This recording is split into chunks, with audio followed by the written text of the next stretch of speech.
जय हिंद मेरे प्यारे साथियों। मैं हूं अभिषेक और आप देखना शुरू कर चुके हैं टीचिंग बाय एमडी क्लासेस का प्लेटफॉर्म। दोस्तों, आपको बता दूं कि बीपीएससी टीचर रिक्रूटमेंट एग्जामिनेशन होने वाले हैं।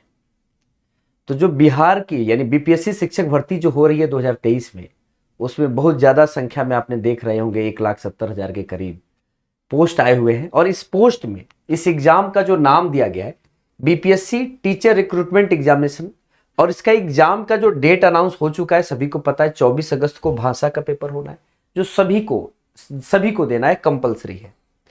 25 अगस्त को 1 से 5th वाले यानी प्राइमरी वाले, फिर आप जानते हैं 9 10th वाले यानी टीजीटी और फिर पीजीटी वाले पेपर देंगे। 25 26 27 4 दिन पेपर चलेंगे।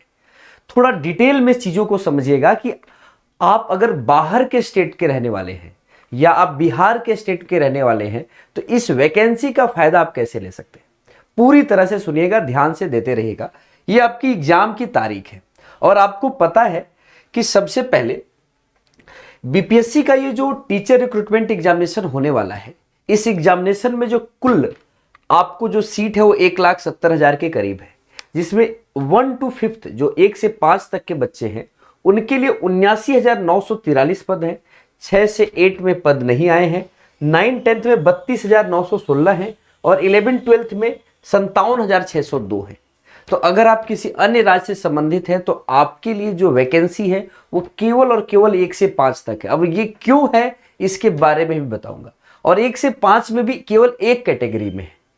तो बिहार के अगर हैं तो आप ज्यादा परेशान होने की बात नहीं है, क्योंकि बिहार राज्य से संबंधित होने के बावजूद भी आपके साथ ज्यादती नहीं है। ये ज्यादती बस एक कैटेगरी वाले लोगों के साथ है, ठीक ना। तो अगर आप दूसरी कैटेगरी से बिलोंग करते हैं तो आप आराम से अपनी तैयारी कीजिए और इसका एग्जाम दीजिए। सबसे बड़ी समस्या यह है कि बिहार में शिक्षक भर्ती, पूर्णकालिक शिक्षक भर्ती बहुत दिनों के बाद हो रही है। इसके पहले नियोजित शिक्षक पंचायत से भरे जाते थे, सैलरी भी बहुत कम दी जाती थी। तो इतने दिनों के बाद एक लोगों के अंदर गुस्सा बना हुआ है। तो चलिए 9 10th और 11 12th के लिए आप जानते हैं। आइए देखते हैं योग्यता कैसे है, सारी चीजों को डिटेल में देखते हैं। एलिजिबिलिटी क्या है। तो सबसे पहले अगर हम 1 to 5th वाले बच्चों के लिए देखें, 1st से लेकर 5th तक, तो आप जानते हैं कि या तो आपको डीएलएड अगर पास हैं आप तो आपको 12th होना चाहिए, और बीएड पास है तो ग्रेजुएशन होना चाहिए। बीएड पास है तो आपको ग्रेजुएशन पास होना चाहिए। तो ये पहली योग्यता है। इसके बाद की योग्यता, अगर आप इस राज्य के हैं तो भी, बाहर के राज्य के हैं तो भी, यूपी के हैं, झारखंड के हैं, राजस्थान के हैं, मध्य प्रदेश के हैं, इसके अलावा आप या तो सीटेट पास होने चाहिए या एस्टेट पास होने चाहिए। बीटेट भी पास है तो ठीक है, सीटेट या एस्टेट पास होने चाहिए। अब बात आप समझिए, अगर आप सीटेट पास है तो आप इस एग्जाम के लिए एलिजिबल हैं। मेनली ये बात है कि सीटेट जो पास है वो लोग इस एग्जाम के लिए एलिजिबल है, सीटेट वाले। अब सीटेट वालों के लिए जनरल का जो नंबर है वो 90 है। ओबीसी एससी एसटी के लिए जो नंबर होता है, पासिंग मार्क 82 होता है। और आप जब बिहार राज्य में जाएंगे यानी दूसरे राज्य में जाके वैकेंसी को फिल करेंगे तो आप यूपी में ओबीसी थे या एससी एसटी थे, आपने 85 नंबर लाके आप पास हो गए। लेकिन अगर आप बिहार राज्य में जाएंगे तो आपका नंबर 85 है। अगर आप अप्लाई अगर जनरल कैटेगरी से करेंगे तो आपका नंबर कितना होना चाहिए था, 90। तो इसके बारे में पूरा क्लियरिफिकेशन आयोग ने अभी तक नहीं किया है। तो अगर आपके नंबर 100 हैं, 98 हैं, 95 हैं, 94 हैं, आप बिल्कुल भरिए। बेहतर वैकेंसी का अवसर आया हुआ है तो बिल्कुल भरिए, लेकिन इस बारे में क्लियरिफिकेशन नहीं है। तो इसीलिए मैंने कहा कि जिन बच्चों ने सीटेट पास किया है और जिनके पास ये डिग्री है वो लोग जरूर बिहार में 1st to 5th यानी आप 69,000 सीटों के लिए आप एलिजिबल हैं। चलिए दूसरी बात कहूं कि अगर आप 9 10th के एग्जाम का फॉर्म भरना चाहते हैं तो आप नहीं भर सकते, क्योंकि आपके पास बिहार राज्य का एस्टेट पेपर 1 नहीं है या आपके पास बीटेट नहीं है। बिहार ने पहले वो आप जानते थे भाषा का पेपर कराता था, तो बीटेट ओटेट का आपके पास डिग्री सर्टिफिकेट नहीं है। तो जाहिर सी बात है, अगर आप बीएड और ग्रेजुएशन पास हैं तो आप इस एग्जाम के लिए एलिजिबल तो हैं, लेकिन आपके पास ये नहीं है। इसीलिए अदर राज्य वाले इस कैटेगरी को नहीं भर सकते, क्योंकि सीटेट इस लेवल का होता नहीं है। 6 to 8 के वैकेंसी नहीं आई है, तो 9 10th के लिए आप एलिजिबल नहीं है। और 11th-12th में भी बीएड प्लस पोस्ट ग्रेजुएशन तो मांगा है, साथ में सीटेट का पेपर, एस्टेट का पेपर 2 मांगा है। तो ये भी आपके पास नहीं होगा तो जाहिर सी बात है ये भी वैकेंसी के लिए आप एलिजिबल नहीं है। लेकिन धैर्य बनाए रखें, नौकरी तो नौकरी होती है। आप 1 से 5th तक एलिजिबल हैं तो आपके लिए बेहतर अवसर है। जाहिर सी बात है ये अवसर आपके लिए बेहतर है और अवसर जाना नहीं चाहिए। एग्जाम करीब है, नौकरी का इंतजार है तो लग जाइए, जुट जाइए। अब आगे चलते हैं दोस्त।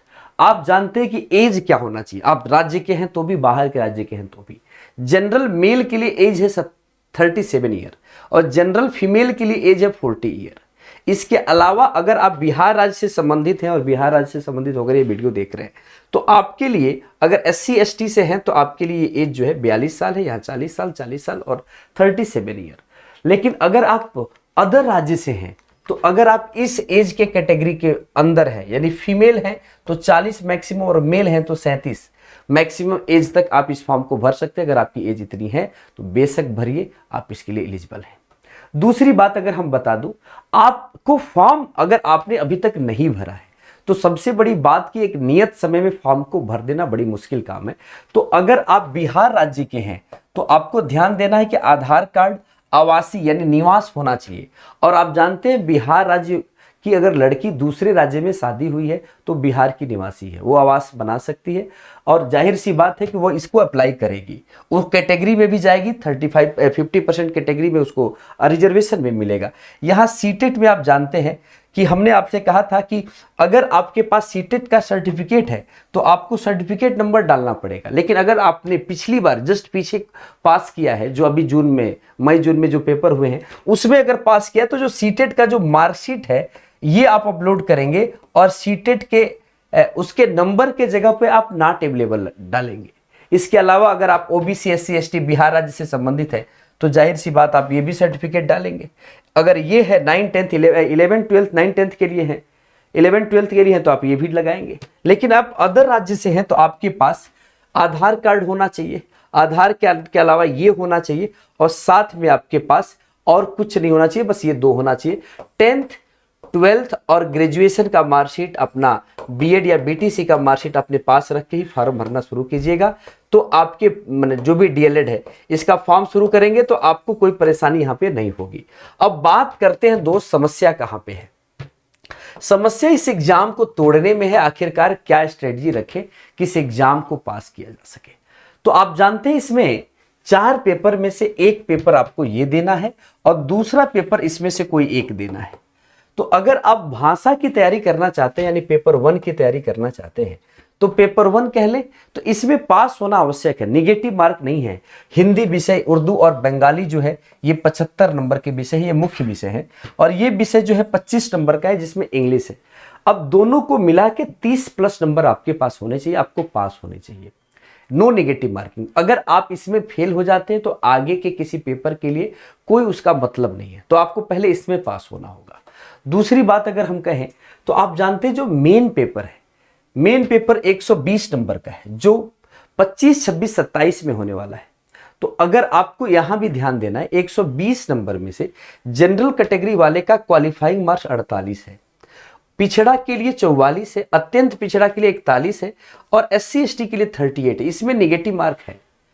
तो ध्यान से इस पेपर को दीजिएगा, 120 नंबर का ये पेपर है। अगर आप 1 से 5 तक के लिए तैयारी कर रहे हैं, अगर आपकी तैयारी 1 से 5 तक की है तो आपको ध्यान देना है कि 120 नंबर आपके टोटल जीके जीएस से आने वाले हैं, आपके साइंस से आने वाले हैं, मैथ से आने वाले हैं, हिंदी से आने वाले हैं, करंट अफेयर बिहार स्पेशल से आने वाले हैं।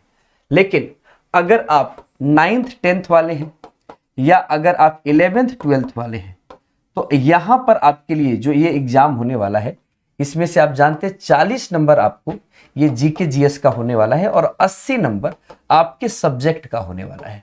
तो क्या होगा जीके जीएस का सिलेबस, क्या होगा मैथ का सिलेबस, क्या होगा साइंस का सिलेबस, इस पर पूरा डिटेल वीडियो बनाएंगे। लेकिन अभी ये समझ ले कि आपको पूरी तरह से आसान्वित होकर ये अच्छा अवसर है। अगर अन्य राज्य से संबंधित है तो जनरल कैटेगरी से जाकर आप फाइट कर सकते हैं और एक सिलेक्शन ले सकते हैं, बिहार राज्य में एक नौकरी पा सकते हैं। बात यह है कि बिहार राज्यों के साथ जैसे देख रहे होंगे कि बहुत सारा प्रोटेस्ट हो रहा है, बहुत सारा आपने देखा कि छात्रों ने आंदोलन किया है।